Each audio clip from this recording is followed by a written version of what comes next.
in 1948, what some UFO researchers like to refer to as the Holy Grail of Ufology is something called the estimate of the situation, which this project signed this first unclassified investigation into UFOs in 1948. It concluded that these things are interplanetary. Now I'm going to read through some article here. It's I'll leave the link here for it. It's militaryhistoryfandom.com, and it's about the estimate of the situation. And it states, the estimate of the situation was a document supposedly written in 1948 by the personnel of United States Air Force's Project Sign, including the project's director, Captain Robert R. Schneider, which explained their reasons for concluding that the extraterrestrial hypothesis was the best explanation for unidentified flying objects. Now, let me just stop there for a minute. It says... this article's a little bit, I can't agree with this. It says supposedly written. We actually know that it was written because the first head of Project Blue Book, Air Force Captain Edward Ruppelt, actually published a book in 1956, and he stated in that book that he actually saw the estimate of the situation. But anyway, let's continue with the article. As late as 1960, United States Air Force personnel claimed that the document never existed. However, several Air Force officers and one consultant described the report as being a real document that was suppressed. Jenny Randles and Peter Howe described the estimate as the Holy Grail of Ufology and note that Freedom of Information Act requests for the document have been fruitless. Project Sign was established in late 1947 and was charged with investigating flying saucer reports. In line with orders from high-ranking Air Force officers, Sign's personnel operated on the principle that the subject should be taken seriously on the grounds that UFOs may represent genuine aircraft whose origins are mysterious and possibly threatening to United States security. And then it talks about the Chillis-Whitted encounter. Though Sign investigated earlier UFO reports, historian David M. Jacobs writes that the highly publicized Chillis-Whitted UFO encounter of July 24, 1948, had a great impact at Sign. In that encounter, two experienced airline pilots claimed a torpedo-shaped object nearly collided with their commercial airplane. Sign personnel judged the report convincing and compelling, partly because the alleged object also closely matched the description of an independent sighting from The Hague a few days earlier. According to Michael D. Swords, Sign personnel intensely investigated the Chillis-Whitted sighting for several months. Despite the lack of physical evidence, some Sign personnel judged this and other UFO reports quite persuasive and concluded that UFOs could have only a non-earthly source. Swords writes, the project members reasoned that they had several dozen aerial observations that they could not explain, many of them by military pilots and scientists. The objects seemed to act like real technology, but their sources said they were not ours. The flying fuselage encounter of the Chillis-Whitted encounter intrigued them. The Prandtl theory of lift indicated that such an odd shape can fly, but it would need some form of power plant advanced well beyond what we could build. Given that there was no evidence that either the United States or the USSR had anything remotely like the UFOs reported, Sign personnel gradually began considering extraterrestrial origins for the objects. Swords argues that the consideration of non-earthly origin was not as incredible in intelligence circles as one might think, because many in the military were pilots, engineers, and technical people. They had a can-do attitude and tended to regard unavailable technologies not as impossibilities, but as challenges to be overcome. Rather than dismissing UFO reports out of hand, they considered how such objects might function. This perspective, argues Swords, contrasted markedly with many scientists' characterizations of such concepts as impossible, unthinkable, or absurd. According to Swords, the estimate was probably completed in September 1948. The estimate also argued that UFO reports might closely coincide with the approach of the planets Mercury, Venus, or Mars to Earth. that the UFOs might be using the planets as launching bases and predicted a wave of UFO reports in mid-October. In late September or early October 1948, the estimate was approved by Colonels William Klingerman and Howard McCoy, Schneider's superiors, who then submitted it to the office of General Charles Cabell, the Chief of Air Force Intelligence. According to sources, the Pentagon went into an uproar over the estimate, which generated intense debate. Cabell was newly appointed and found himself in charge of a split house. Some were sympathetic and intrigued, if not entirely convinced of the estimate's accuracy, while others rejected the very idea of interplanetary saucers as impossible. Unsure of how to proceed, Cabell eventually submitted the estimate to his superior, General Hoyt Vandenberg, Chief of Staff of the United States Air Force. According to Ruppelt, the estimate was rejected by Vandenberg primarily due to lack of supporting physical evidence and was batted back down the chain of command. Now, let me just stop there for a minute. So, now you have to understand, okay, 1948, now Majestic 12 is operating behind the scenes. They know that this is already extraterrestrial. So meanwhile, for the sake of the public, the Air Force has to put on this dog and pony show to make it seem like they're investigating UFOs, but they're not permitted. This is what's going on here. They were not permitted. A lot of them didn't realize this, but the fact of the matter is they were not permitted to come out with the extraterrestrial hypothesis. Hence, that's why when it got to the top, Vandenberg said, no way, go away. Okay. And a letter date, I'm going to continue here. In a letter dated November 3rd, 1948, Cabell wrote to sign via McCoy describing flying saucers as real, but rejecting the interplanetary hypothesis and asking for another estimate. So basically, he's saying, you have to come up with a different excuse because we can't go with that one. Anyway, here's what he said. It says, the conclusion appears inescapable that some type of flying objects has been observed. Identification and the origin of these objects is not discernible to this headquarters. It is imperative, therefore, that efforts to determine whether these objects are of domestic or foreign origin must be increased until conclusive evidence is obtained.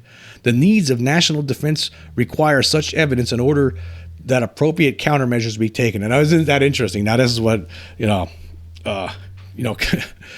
he's saying, Cabell's actually saying here that the objects are of domestic or foreign. He doesn't mention extraterrestrial at all. He's basically telling them, you got to come up with something foreign or domestic. That's what it is. We're telling you, okay? We're telling you what you got to come up with. Okay, McCoy responded in a somewhat defensive letter dated November 8th, 1948. He noted that many of the UFO reports were misidentified everyday phenomena. See, identified flying object, but also restated the rejected ideas of the estimate, which, without explicitly endorsing the interplanetary hypothesis. As Swords writes, Project Sign just had their knuckles rapped, so they defended themselves, McCoy wrote. There remains a certain number of reports for which no reasonable everyday explanation is available. So far, no physical evidence of the existence of the unidentified sightings has been obtained. The possibility that the reported objects are vehicles from another planet has not been ignored. However, tangible evidence to support conclusions about such a possibility are completely lacking. And in the aftermath of all of this was when Sign personnel refused to abandon the interplanetary hypothesis, many were reassigned and Sign was renamed Project Grudge in 1949. So think about that. So the Air Force was so upset with these people who did the study, the estimate of the situation, that they disbanded Project Sign and they come out with a new program called it Project Grudge because they don't want that interplanetary hypothesis theory getting thrown around. Anyway, continuing. According to Ruppelt, the estimate died a quick death. Some months later, it was completely declassified and relegated to the incinerator. A few copies, one of which I saw, were kept as mementos of the golden days of the UFOs. The first public report of the estimate was in Captain Edward Ruppelt's 1956 book, The Report on Unidentified Flying Objects. He wrote, in intelligence, if you have something to say about some vital problem, you write a report that is known as an estimate of the situation. A few days after the DC-3 was buzzed, the Chillis-Whitted UFO report, the people in the Air Force decided that the time had arrived to make the estimate of the situation. The situation was the UFOs. The estimate was that they were interplanetary. It was a rather thick document with a black cover, and it was printed on legal-sized paper. Stamped across the front were the words "Top Secret." It contained the Air Force's analysis of many of the UFO incidents I have told you about, plus many similar ones. All of them had come from scientists, pilots, and other equally credible observers, and each one was an unknown. When the estimate was completed, typed, and approved, it started up through channels to higher command echelons. It drew considerable comment, but no one stopped it on its way up.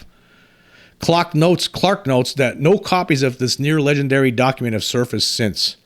Now, what's interesting is that the Air Force denies this, right? They deny the existence of the estimate of the situation, but I don't see how they possibly could deny it. I mean, Captain Ruppelt, right?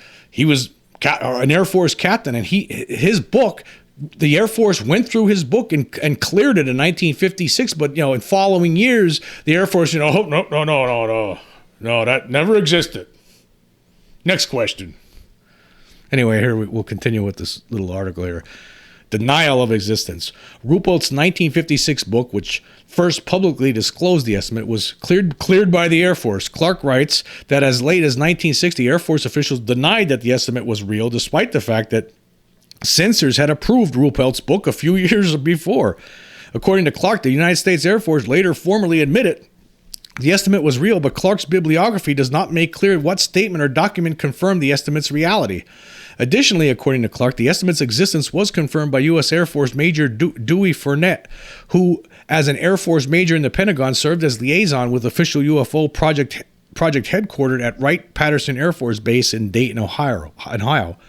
Fournette has been described as being unimpressed with the estimate and was furthermore quoted as describing the ET conclusion as an extreme extrapolation based on scant evidence. An Air Force consultant, astronomer Dr. Alan Hynek, also verified the estimate's existence. So there you go. And there's more to this if you want to check it out. But I guess the fact of the matter is that at one point,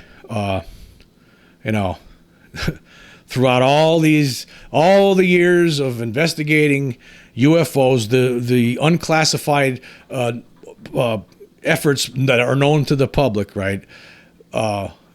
We're still doing the same thing as we did before, and when in fact Project Sign, the very first one, right, came to the conclusion that these things are interplanetary. I mean, it's like, what else is it?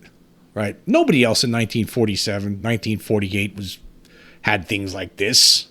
It's impossible. We were just barely about to start flying around in jets. The military is just about to, that we're just in that phase there, just starting off with the jets. I mean, and then we're gonna, what else could it have been? What else is it? We have visitors here, folks, extraterrestrial visitors, and for whatever reason, the people in the military feel that it's important to basically assuage us and tell us we don't know what it is yet. We don't know what it is yet. 75 years of we don't know what it is. We don't know what it is. And then every now and then they'll close down and report, we didn't find anything. There's no threats to national security. But yet here we are in this day and age right now. There's yet another program out there to Arrow now to try to determine what these objects are and if they're a threat to national security. We're still talking about, are these a threat to national security or not? We're still talking about it 75 years later. That's because that's all they're allowed to do. That's all it's only the surface, the surface of the military industrial complex. Only the surface is allowed to tell us that much. It's the inner part, that inner secret group, MJ12 or whatever it's called, right? They know more, and they're not sharing it. But I don't know. Again, I do feel sometimes that what we're seeing right now is a slow disclosure. But then again, maybe I'm wrong.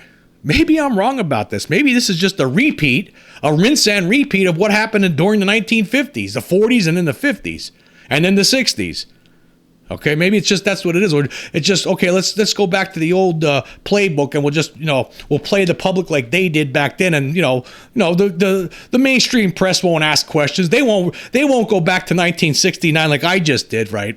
They're not going to go back to 1969 to see what the conclusions of Blue Book were. That there's no threat to national defense. We've never found any evidence of that, even though there was plenty of evidence. There was close calls all the time. There were some planes that went down. There were things that happened. the mainstream press, they don't do their job on this. They put their heads in the sand because they think it's silly, and you know what, the military have done a great job. They really have of really stigmatizing this thing. I know it seems like they are trying to destigmatize it now, but they have done a great job all the way back as early as the late 40s. They've been doing this, right? Yeah, it's crackpots and all. I mean, I just think about that time in 1994. August of 1994, when me and my buddy were fishing, night fishing, and that object showed up, and we were scared. We got out of there, right? And then later on, when after it was all said and done, the first thing he said was, I said to him, that was a UFO, and he's there, I'm not telling anybody, I'm not saying anything. That was his first instinct. And you know why? That would be the first instinct of a lot of people, because they'd be afraid to say anything, because the way this has all been presented to the public by the military over the years, it makes it look like you're a crazy nut or a drunk or who knows what's wrong with you, a liar. If you tell anybody that you saw a UFO, they've done a great job with that. But hey, at least like I said earlier, with regard to the this new office, at least they're acknowledging there's transmedium objects, there's space objects, and there's submerged objects. So at least that's we're getting somewhere. Maybe, I don't know. Who knows? Who knows what game we're part of right now? I'm not sure. I just like to get some answers here already, instead of this shell game that we're playing. That's all I want. I just want some answers.